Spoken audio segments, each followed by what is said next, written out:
네, 지난 주일에는 모세의 실패가 주는 구속사적 교훈에 대해서 우리가 함께 살펴봤습니다. 모세는 출애굽 이후 40년 동안 정말로 충성된 하나님의 종으로서 하나님을 섬기며 이스라엘 백성들을 인도해 왔습니다. 그러나 그 광야 생활 40년의 기간이 다 끝나가던 때에 모세는 단 한 번의 실수로 말미암아 가나안 땅에 들어가지 못하려 하는 하나님의 징계를 받게 됩니다. 즉 또다시 마실 물이 없다고 원망을 하며 대어드는 그 이스라엘 백성들의 그 패역한 행동에 그만 그토록 온유했던 모세마저도 어땠습니까? 감정이 폭발을 했지요. 그래서 화를 내며 또 하나님이 명하신 대로 행치 못하고 감정이 격해가지고 불순종함으로써 그토록 참 꿈에도 그리던 그 가나안 땅에 들어가 보지 못하게 된 것입니다. 여러분, 하나님께서 왜 이처럼 모세에게 여러 번도 아니고 아주 큰 우리가 볼 때 뭐 인간적으로 큰 실수도 아닌데 단 한 번의 실수에 대해서 그토록 가혹한 징계를 내리셨는가? 거기에 대해서 지난주에 제가 구속사적인 관점에서 설명을 드렸습니다. 지금 모세가 그 단 한 번의 실수로 말미암아 가나안 땅에 들어가지 못하는 것은 모세가 바로 율법을 대표하는 인물로서 율법으로는 아무도 천국에 들어갈 수가 없다 하는 것을 우리에게 보여주게 대한 하나의 그림이었다. 그리고 또 모세가 하나님께서는 어떻게 물을 내라고 했습니까? 반석에게 명하여 물을 내라고 하셨는데 모세는 어떻게 했어요? 백성들의 그 완고한 행동에 대해서 그냥 감정이 격해가지고 지팡이로 2번이나 내려치는 행동을 했습니다. 왜 그것이 큰 실수냐 하냐면 바로 그 반석은 예수 그리스도의 모형으로서 그리스도의 고난은 한 번으로 족하라 하는 그런 구속사적인 원리를 나타내 보여야 되는데 그러한 구속사적 원리, 구속사에 대한 모형적 원리를 모세의 행동 때문에 훼손됐기 때문에 하나님께서 모세에게 징계를 내린 것이다. 그렇게 설명을 드렸습니다. 여하튼 모세는 그렇게 단 한 번의 실수로 자신은 가나안 땅에 들어가지 못하게 되었지만 이제 민수기 이후에 신명기까지 쭉 보면 모세는 끝까지 자기의 사명을 다 감당해 나갑니다. 그래서 이제 모압 평지라고 하는 곳에 이제 이스라엘 백성이 마침내 도착합니다. 거기에 이제 광야 생활의 마지막 지점이죠. 거기서 보면 저쪽에 강 건너편에 뭐가 보입니까? 가나안 땅에 보이는 그 지점에 도착해서 이제 모세는 다시금 이스라엘 백성들 그들은 이제 40년이 지나갔으니까 옛세대는 다 죽고 새로운 세대가 된 이스라엘 백성들에게 이제 그들이 가나안 땅에 들어가면 어떻게 하나님께 순종하며 살아야 되는가, 여기에 대해서 이제 고별 설교를 겸해서 언약 갱신의 차원에서 말씀을 전했는데 모세가 전한 말씀들이 다 모여진 것이 신명기라고 하는 것이죠. 그래서 이제 신명기는 모세여경의 마지막 책이자 그 다음에 또 출애굽기부터 시작한 출애굽 역사의 마지막 기록이 신명기라고 할 수가 있는데 그러한 신명기의 마지막 장 34장은 어떠한 기록으로 채워져 있습니까? 바로 모세의 죽음에 대한 기록으로서 신명기는 마쳐지고 있다고 하는 것이죠. 여러분, 앞서 우리가 읽었습니다마는 신명기 마지막 장 34장에 보면 40년 세월 동안에 하나님께 순종하며 이스라엘 백성을 인도해왔던 120세가 된 노종 모세. 그런데도 불구하고 아직까지 눈이 쇠하지 않고 기력이 쇠하지 않았다. 눈이 흐리지 않고 기력이 쇠하지 않았다는 거예요. 아직까지 얼마든지 활동할 수도 있고 일할 수도 있는 그 건강을 가졌다는 거죠. 비록 120세의 노인이지만 그런 건강함이 있었습니다. 그런데 하나님께서는 그 모세에게 느보산이라고 하는 곳에 높은 산에 올라가게 하셔서 저쪽 가나안 땅을 다 보이도록 하십니다. 또 볼 수 있도록 해주십니다. 그러나 그 가나안 땅을 보기는 하지만 그리로는 건너가는 것은 허락하지 않으십니다. 그래서 모세는 마침내 그 일생 동안 정말 꿈에도 가고 싶어 했던, 자신도 가기를 원했던 그 가나안 땅에 들어가 보지 못하고 이제 일생을 마치게 되는 것이죠. 여러분, 이렇게 가나안 땅을 목전에 두고도 가나안 땅에 들어가 보지 못하고 죽는 모세는 그러면 실패한 것이겠습니까? 예, 아닙니다.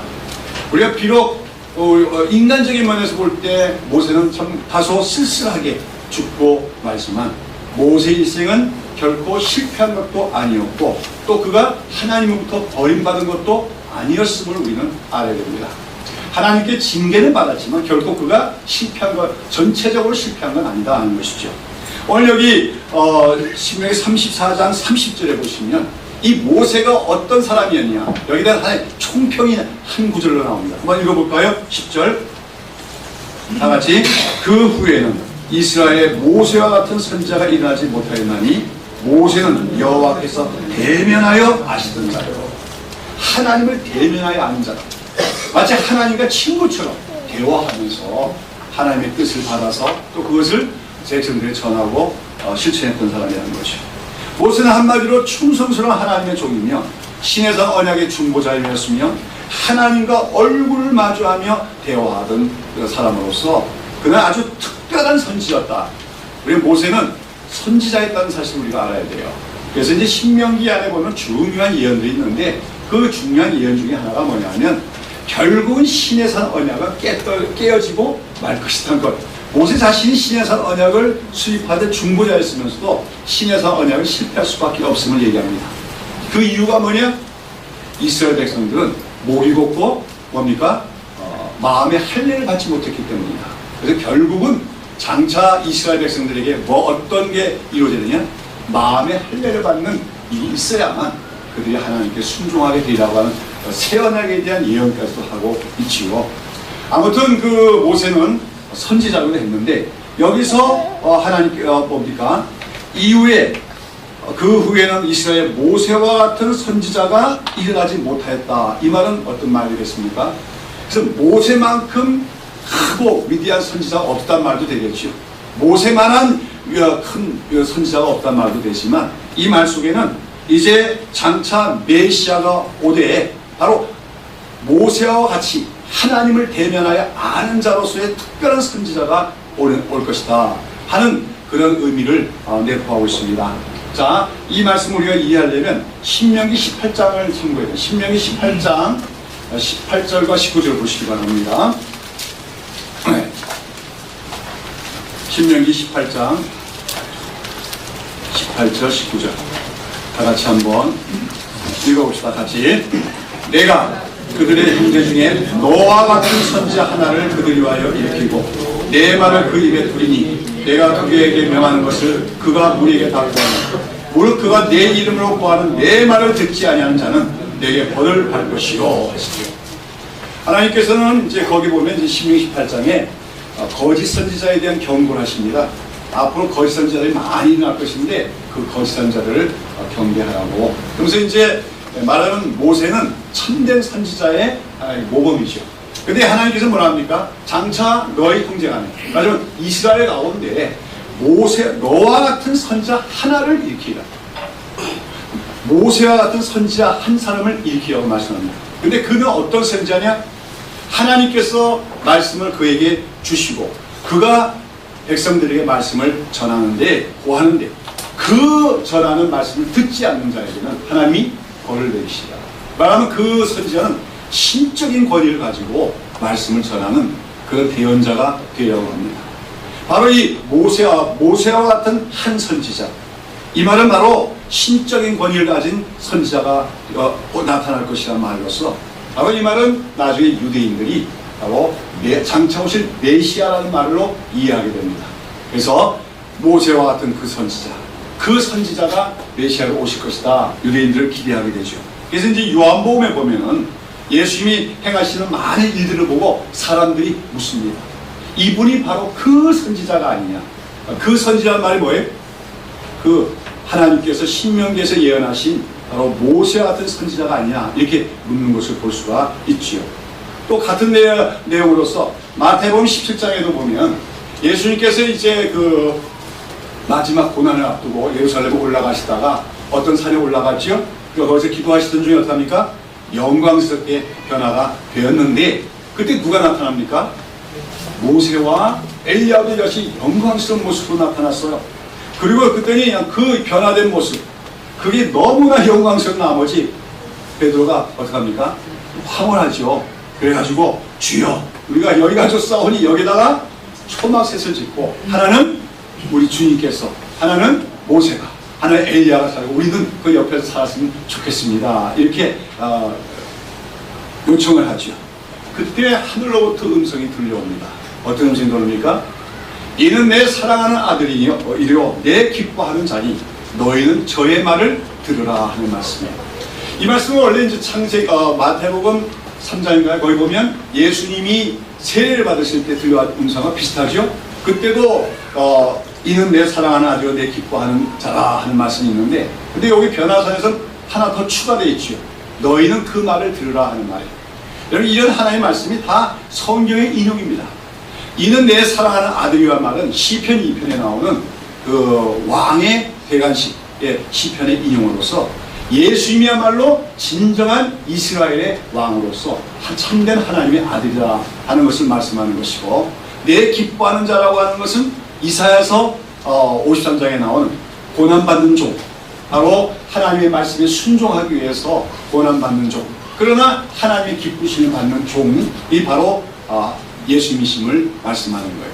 근데 여기 이제 마태복음 17장에서 너희는 저의 말을 들으라 하는 그 말씀은 어디를 배경을 하는 거냐면 아까 말씀드린 신명기 18장을 배경으로 하고 있는 것입니다. 이 예수가 바로 내가 모세에게 예언했던 바 바로 모세와 같은 바로 그 선지자니 너희는 그의 말을 들으라고 하나님은 말씀하신 것이죠. 여러분, 이처럼 모세는 실패한 것 같지만 실패가 아니죠. 단지 그가 율법을 대표하는 사람이었기 때문에 그의 역할이 뭐예요? 율법으로는 구원을 받을 수 없음을 보여주기 위해서 가나안 땅에 들어가지 못했을 뿐이지, 그는 한마디로 평생을 하나님께 온전히 헌신하며 충성을 다했던 여호와 하나님의 종으로 하나님이 인정하고 계신 것입니다. 그렇기에 예수님의 고난을 앞두고 그 영광스럽게 변화되는 가운데도 모세와 엘리야 두 사람이 나타나게 하셨다고 하는 것이죠. 아무튼 그 모세는 참으로 위대한 하나님의 종이었습니다.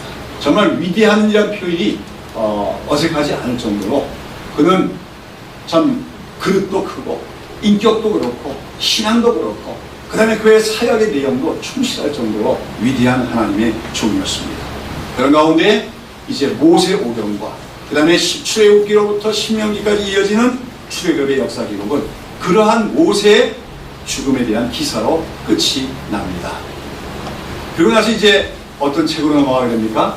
여호수아서로 넘어지게 가는데, 근데 우리가 그 여호수아를 딱 펼치면 그 여호수아서 1장의 그 서두가 어떻게 시작합니까? 여호와의 종 모세가 죽은 후에 라는 말로서 시작이 되었습니다.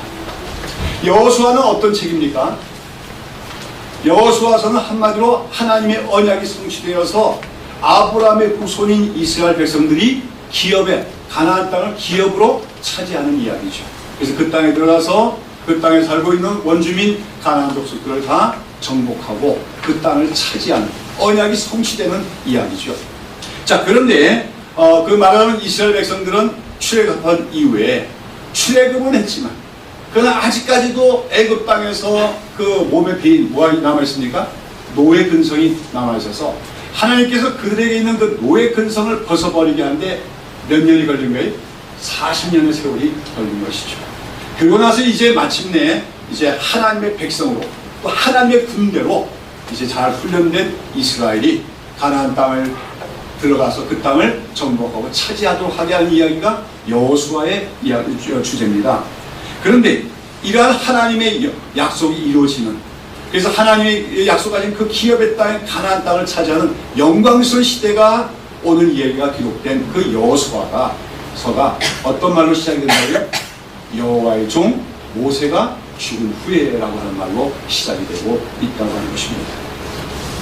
이처럼 하나님의 약속이 성취되는 그 영광스러운 시대가 오고 있는데, 그러한 시대가 여호와의 종 모세가 죽음으로써 죽은 후에라고 하는 말로 시작이 된다는 것은 어떠한 의미를 갖고 있겠습니까?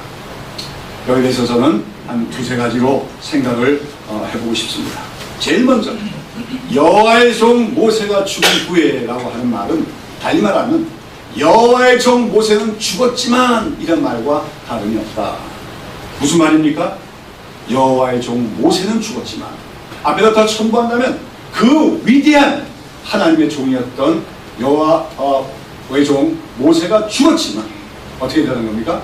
그러나 하나님의 역사, 하나님의 계획은 차질 없이, 중단 없이 뭡니까? 실현되고 말았다 하는 그런 말로 이해할 수가 있다고 하는 것입니다. 여러분, 모세는 정말로 위대한 믿음의 사람이었고 또 탁월한 지도자였습니다.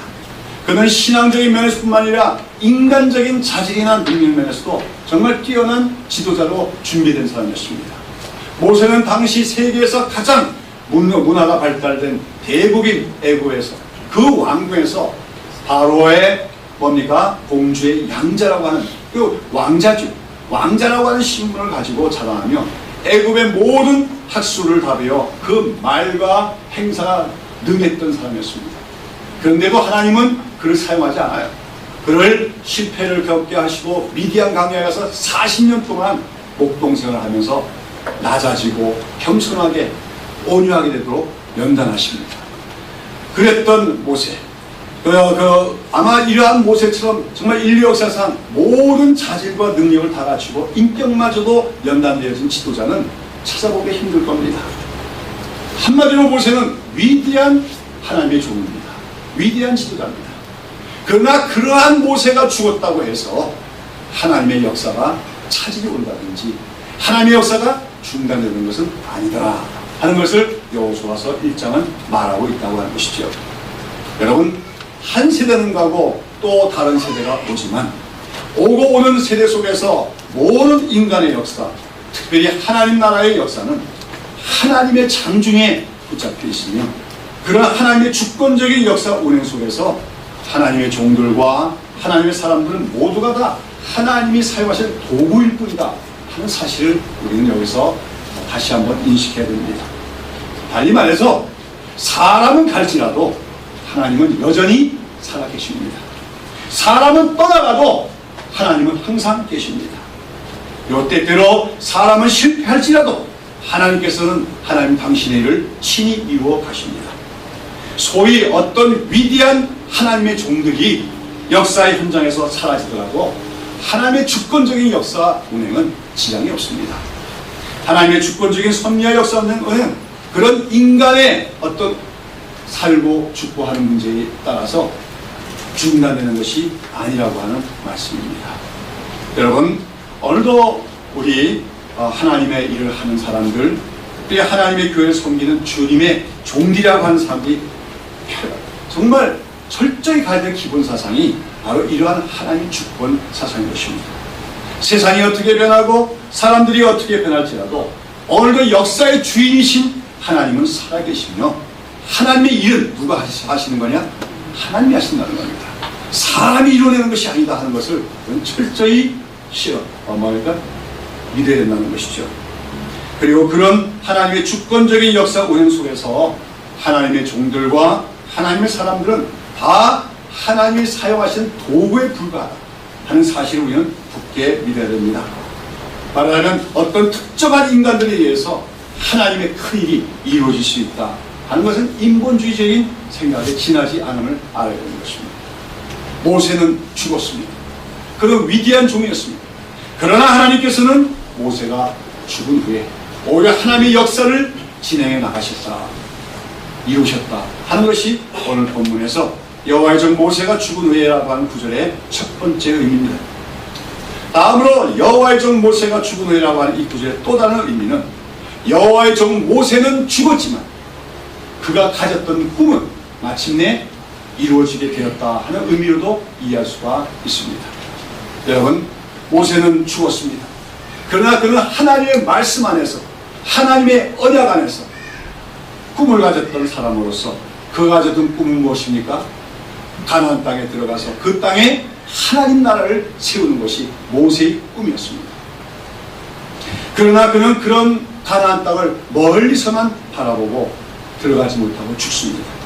그렇지만 그렇다고 해서 모세가 죽었다고 모세가 했던 꿈은 사라진 것이 아니라는 겁니다. 비록 모세는 죽었지만 그 꿈은 여호수아와 그의 후계자들에게 전달이 되었고 그 후계자들에 의해서 마침내 그 꿈은 이루어지게 되는 것입니다.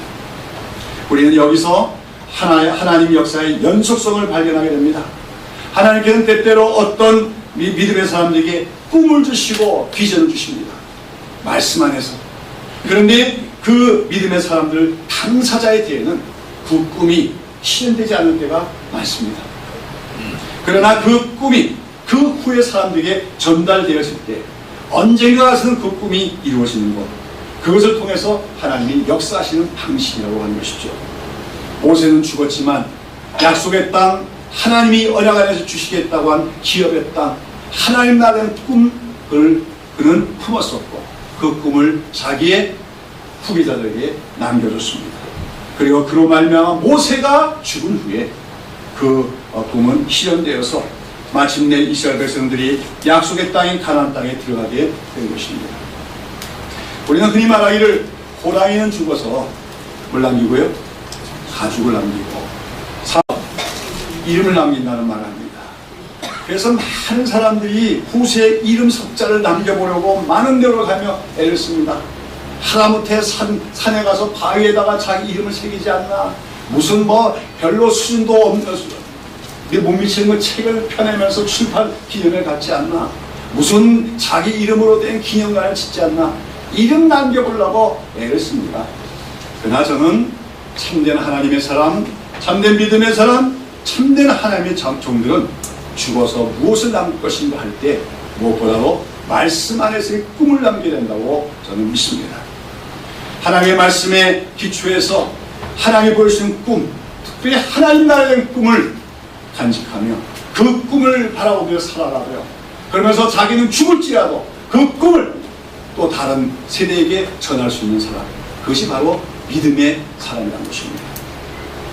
히브리서 11장 1절에서 믿음이란 바라는 것들의 실상이요 보지 못하는 것들의 증거라고 했습니다만, 모든 믿음의 조상들은 하나님의 약속의 말씀에 기초해서 꿈을 가졌던 사람들이고 언젠가는 그 꿈이 이루어지라고 하는 소망 속에서 세상을 살아갔던 사람들입니다. 눈에 보이는 현실보다도 하나님이 보여주신 그 꿈을 더 소중하게 여겼던 사람들입니다. 그리고 자신의 당대에 그 꿈이 이루어지지 않더라도 언젠가는 그 꿈이 이루어지라고 하는, 그래서 언젠가 하나님의 그 꿈을 이루어지시라는 믿음을 갖고 그 믿음을 또한 그 꿈과 믿음을 후손들에게 전달하고 떠난 사람들이 바로 믿음의 사람이었다고 하는 것입니다. 창세기 50장에 보면, 창세기 마지막 장의 50장에 보면 이제 애굽의 국무총리가 되어서 자기 가족과 애굽의 모든 국민들을 살려내는 구원자 역할을 했던 요셉이 죽으면서 남기는 감동적인 유언이 납니다. 그것은 자기가 죽거든 애굽 사람들처럼 자기를 무덤에 매장하지 말고 자기 유골만 잘 보존하다가 나중에 이스라엘 백성들이 이 애굽 땅에 나가 가나안 땅으로 갈 때 그리로 가져가서 그 약속의 땅에다가 자기를 묻어달라고 하는 그런 부탁이었습니다. 여러분, 사실 요셉은 아주 특별한 사람 아닙니까? 왕 밑에 국무총리가 있게 마련이지만 이 요셉은 다른 국무총리랑은 다르죠. 특별한 국무총리입니다.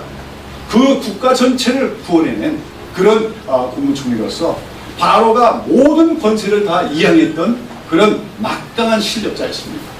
그런 요셉이 죽으면서 야, 나를 위해서 멋있게 좀 묘를 만들어 달라. 그럼 아마 지금 유적으로 남아있는 큰 피라미드 중에 하나가 요셉의 묘가 될 수도 있었을 것입니다. 그러나 요셉은 이 땅에다 그런 흔적을 남기기를 원치 않았습니다. 자기 유골만 그냥 보존하다가 이스라엘 백성들이 장차 가나안 땅에 가게 되거든 반드시 갈 것이고 하나님께서 그 꿈을 이루어주실 때 내 뼈도 가져다가 거기다가 묻어달라고 그 꿈을 자기 후손들에게 남기고 떠났다는 것입니다. 우리는 언젠가는 세상을 떠나야 되는데 떠날 때 무엇을 남기고 떠날까를 생각해야 돼요. 집 한 채 남겨주는 게 꿈입니까? 자손들에게? 그거 못해도 괜찮아요. 자손들에게 믿음 안에서 꿈을 남겨주는 사람들이 되어야 됩니다.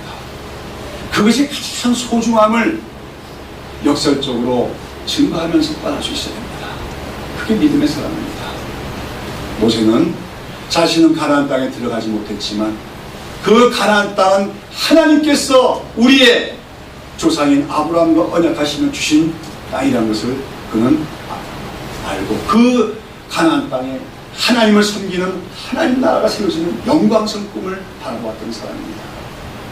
그는 그 꿈을 실현되는 걸 보지 못했지만 여호수아와 그 후대 사람들에게 그 꿈에 대해서 늘 증거했고 말했고, 그리고 죽었을 때 그 후계자들이 그 꿈을 이어받음으로써 그 꿈은 실천되고 말았다는 것입니다. 여러분, 오늘날 우리가 사는 이 시대는 꿈이 없는 시대다, 이런 표현을 많이 해요. 대학생들이 요즘엔 꿈도 없고 낭만이 없는 시대가 됐다, 그렇게 얘기하는 것 같아요. 항상 나이 들면 꼰대가 되면서 옛날 좋았다 이런 말을 많이 한다고 하지만 사실은 옛날이 더 나았던 게 있지 않나 생각해요. 우리가 대학교 다닐 때는 그때는 지금보다 훨씬 가난하고 힘들었는데 그래도 뭔가 낭만도 있었고 또 꿈도 있었던 것 같아요. 근데 요즘 청년들은 그게 없는 것 같아요. 그냥 스펙 쌓기에 연연이 없습니다. 그냥 직장 들어가는 게 소원입니다. 꿈이 없단 말이에요. 우리가 오늘 현실주의가 판을 치는 이 세상 속에서도 우리 교회에서만은 우리 자라난 세대들이 꿈을 갖고 자라갈 수 있도록 교육하고 만들어줘야 됩니다. 하나님 말씀 속에서 하나님 나라를 꿈꾸는 자들이 되도록 교육할 수 있어야 된다고 하는 것이죠. 이제 마지막으로 여호와의 종 모세가 죽은 후에, 이 말의 의미는 하나님의 역사 속에서는 위대하다고 할 만한 그런 여호와의 종이 있을지라도 그 인간들이 죽어야 하나님의 새로운 역사는 시작된다 하는 말로 이해할 수가 있습니다. 여러분, 오늘 우리가 신명기 마지막 장을 보았지만 모세가 어떻게 죽었다고요?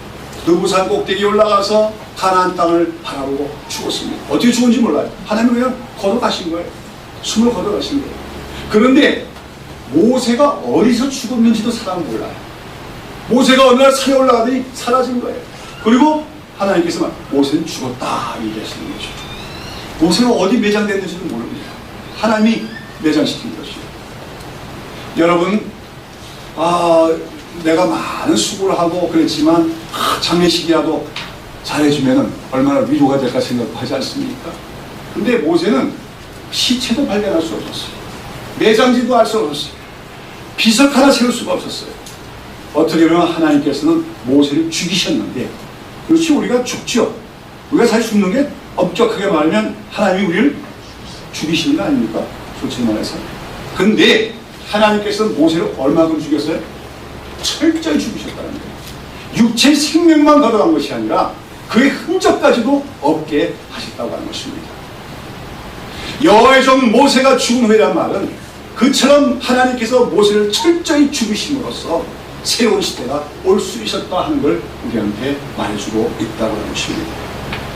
여러분, 왜 하나님께서는 모세의 무덤까지도 백성들이 알지 못하도록 하셨을까요? 저는 그것이 모세에게 주어진 축복이라고 생각합니다. 오늘 우리는 아까도 이름 석자 남기는 게 꿈인 사람들 많죠. 기독교인들 중에서 뭔가 흔적을 남기려고 합니다. 어리석은 짓입니다. 정말로 복받은 사람은 흔적을 안 남기는 사람이 복받은 사람입니다. 많은 일을 하고도. 여러분, 만약에 모세의 무덤이 남아있고 모세의 유물들이 남았더라면 어떻게 됐을까요? 인간에게는 항상 우상화의 현상이 있는 것입니다. 위대했다, 큰 일꾼이다, 그러면 반드시 그의 이름을 추앙하면서 뭔가 그런 우상화하는 그런 버릇들이 인간에게 있는 거예요. 우상숭배. 하나님은 그것을 막으신 것입니다. 모세만큼 위대한 자가 어디 있습니까?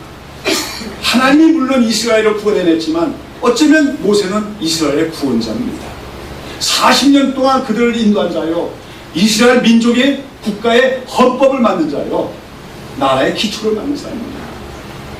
그러나 그런 그가 만약에 흔적을 남겼더라면 그 백성들이 모세님, 모세님, 죽은 모세를 추앙하면서 그를 우상화하다가 하나님은 그를 완전히 죽으셨습니다.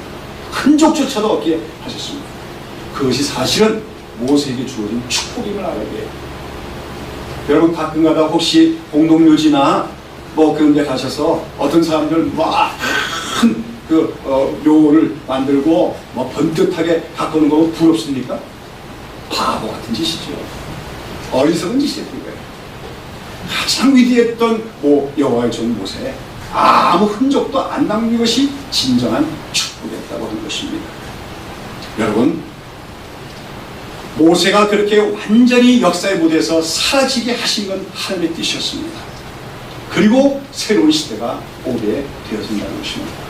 이것은 무엇을 말합니까?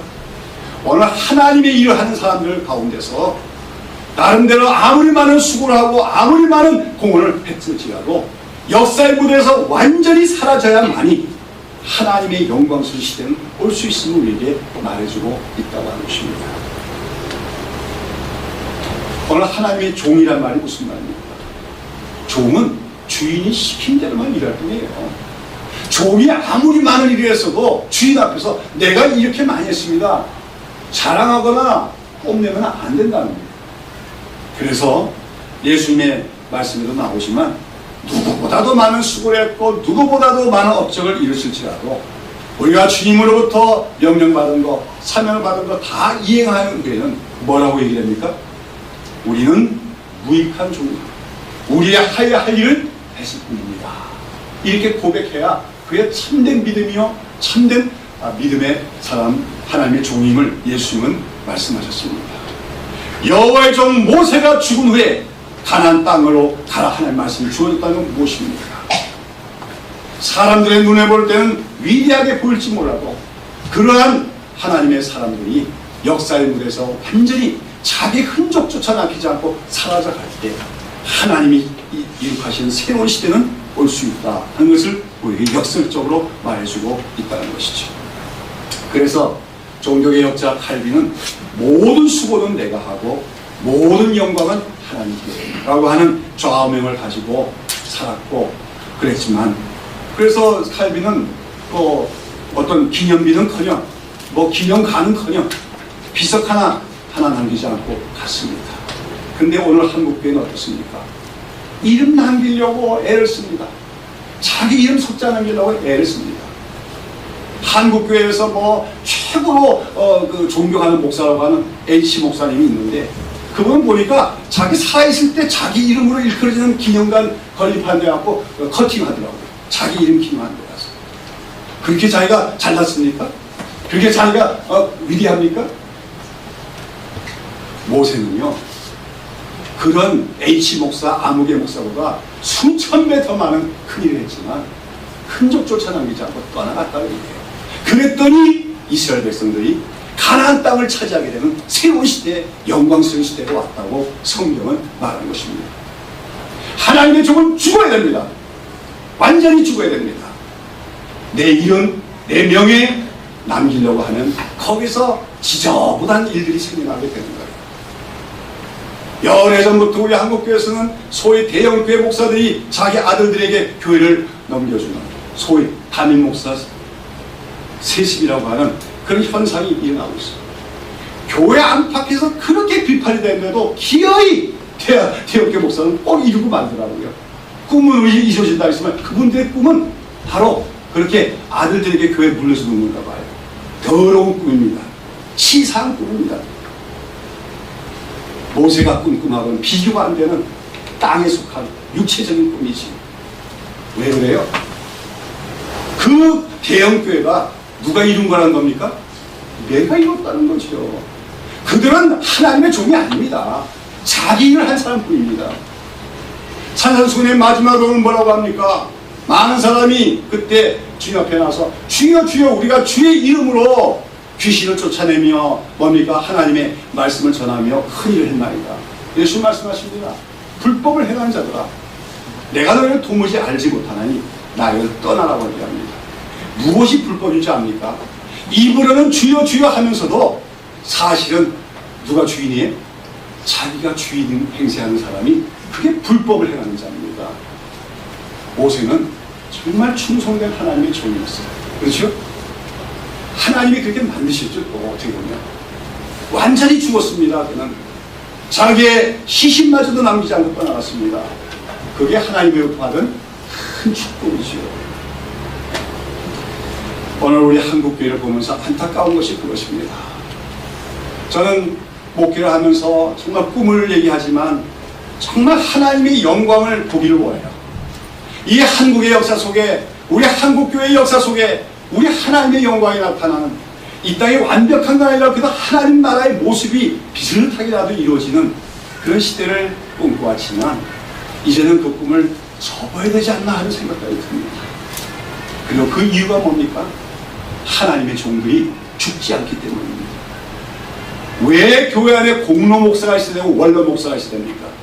내가 몇 년 했으니까 이만큼 대접 받아야 된다? 그건 하나님의 종의 태도가 아닙니다. 종은 모든 수고 다해서도 어떻게 돼요? 때가 되면 조용히 사라져야 돼요. 그런 대표적인 인물이 세례 요한입니다. 세례 요한은 예수님이 오시는 길을 예비했던 선지자입니다. 구약시대의 마지막 선지자입니다. 예수님에게 세례를 베풉니다. 그리고 수많은 사람들이 예수님에게로 몰려가기 시작했어요. 그랬더니 예수님의 그 세례하는 제자들이 뭐합니까? 볼멘 소리합니다. 선생님께서 저 예수라는 자에게 세례를 베풀었는데 지금 사람들이 옛날에는 다 선생님이 오더니 이제는 누구에게로 갑니까? 예수께로 갑니다. 그때 세례하는 할 말이 무엇입니까? 그는 흥하고 나는 쇠하랍니다. 자기 역할은 끝났다는 거예요. 자기는 이제 사람들로부터 뭡니까? 외면을 당하고 역사의 무대에서 사라질지라도 자기의 사명을 다 한 것 때문에 감사할 뿐이라고 얘기하면서 아닌 게 아니라 그는 헤롯에게 목배임을 당해서 죽는 것으로 일생을 마칩니다. 그게 하나님의 종들의 자세라고 하는 거죠. 아직까지도 한국교회 안에서 인간의 공로를 내세우고 소위 말로는 하나님의 종이라고 하면서도 자기의 공로, 자기의 업적, 자기의 수고를 내세우는 자들의 그런 행세가 인정되고 되는 하나님은 한국교회는 새 시대를 맞이할 수가 없다고 합니다. 우리는 다 죽어야 돼요. 인간은 죽어야 돼요. 그리스도인이라는 게 뭡니까? 그리스도인은 사도 바울이 얘기한 것처럼 내가 그리스도와 함께 십자가에 못 박혔나니 그런즉 이제는 내가 산 것이 아니라 오직 내 안에 그리스도께서 사신 것이다 했어요. 우리가 예수님이 믿게 될 때 난 죽은 겁니다. 뭐 내가 잘났습니까? 뭐 내가 내 이름 낼 게 뭐 있겠습니까? 꿈틀대는 그 욕망, 성령으로 날마다 죽여나가면서 내가 죽을 때 하나님이 산다, 하나님의 이름이 산다, 하나님의 영광이 산다는 그 믿음을 가지게 된다는 것이죠. 여러분, 모세의 후계자가 누구죠? 여호수아죠. 근데 모세와 여호수아를 비교해보면 어떻습니까? 누가 더 위대합니까? 비교 안 해보셨어요? 사실은 모세와 여호수아를 갖다 인간적인 조건만 가지고 비교한다면 요즘 시체말로 잽이 안 되죠. 아까도 했지만 모세는 정말 40년 동안 왕궁에서의 왕자 교육을 받았고 40년 동안 광야에서 하나님의 트레이닝을 받았고 그런 사람입니다. 여호수아는 그런 거 아니죠. 그저 모세 밑에서 수종을 들며 배웠던 사람입니다. 한마디로 잽이 안 됩니다. 그러나 그 영광스러운 가나안 땅을 차지하는 그 기업을 차지하게 되는 그 영광스러운 시대는 여호수아로 말미암아 이루어지고 위대한 하나님의 종들이 사라질 때 자기가 모든 수고를 하고 자기의 명성, 자기의 이름, 자기의 모든 흔적까지도 다 덮어놓고 떠나갈 때 하나님은 훨씬 인간적으로 못한 사람 같지라도 그런 사람들을 가지고 하나님의 새로운 역사를 창조하신 줄로 믿습니다. 사랑하는 여러분, 오늘 저는 이 시간에 여호와의 종 모세가 죽은 후에 하는 말씀에 대해서 좀 함께 묵상한 내용을 나눴는데요. 우리 다시 한번 이 말씀의 의미를 새길 수 있는 여러분 되기를 바랍니다. 여호와의 종 모세가 죽었어도 하나님은 살아계시고 역사를 진행하신 분이라는 겁니다. 또 여호와의 종 모세는 죽었지만 무엇을 남기고 왔다는 거예요? 꿈을 남기고 간 사람이라는 겁니다. 다음에 여호와의 종 모세가 죽었기 때문에 새 시대는 가능했더라 하는 것이 여호와의 종 모세가 죽음에 대한 말씀의 의미인 줄로 믿습니다. 오늘도 그 믿음을 갖고 살아가는 우리가 되어야 될 줄로 믿습니다. 하나님은 살아계십니다. 역사를 운행하십니다.